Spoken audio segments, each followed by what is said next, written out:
Hotel বা রেস্টুরেন্টের মতো মুরগির মাংসের স্বাদ এখন বাড়িতেই। কিছু ট্রিক্স ফলো করলে এটি সম্ভব। আজকে আমি দেখাবো মুরগির মাংসের সহজ রেসিপি। নাকি মুরগির মাংসগুলো সুন্দর করে ধুয়ে নিলাম। এখন সোজা রান্নায় যাওয়া যাক। একটি প্যানের মধ্যে তেল গরম করে তারপর পেঁয়াজ দিব।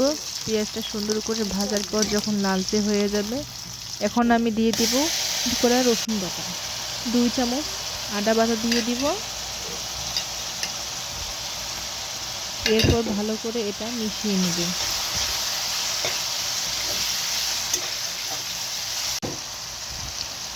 এখন আমি দিব 2 চামচ হলুদ, 2 চামচ শুকনো মরিচ এবং আমি দিব জিরার গুঁড়া, মুরগির মাংসের গুঁড়া, তারপর দিয়ে দিব ধনিয়ার গুঁড়া। দেওয়ার পর আমি এটা সুন্দর করে কষিয়ে নিব যেন মশলাটা সুন্দর করে মিশে যায়।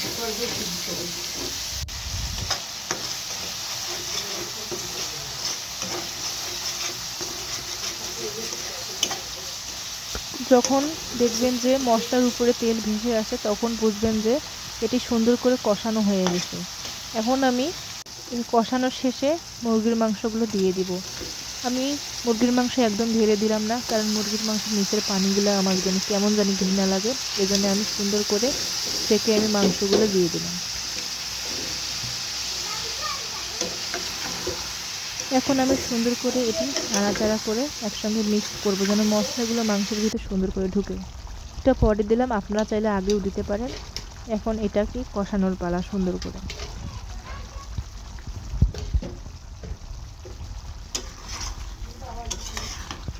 আপনারা যদি মোরগ রান্না করেন, যদি মোরগের মাংস সিদ্ধ হতে সময় লাগে, একটু টক দই দিয়ে দিবেন, এটি তাড়াতাড়ি সিদ্ধ হয়ে যাবে।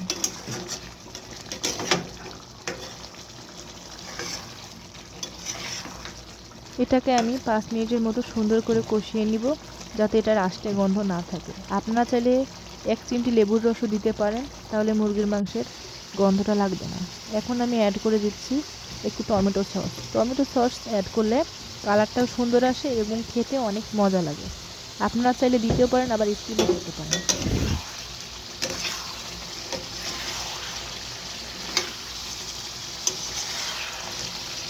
এখন টমেটো সস দেওয়ার পর কত সুন্দর কালার এসেছে।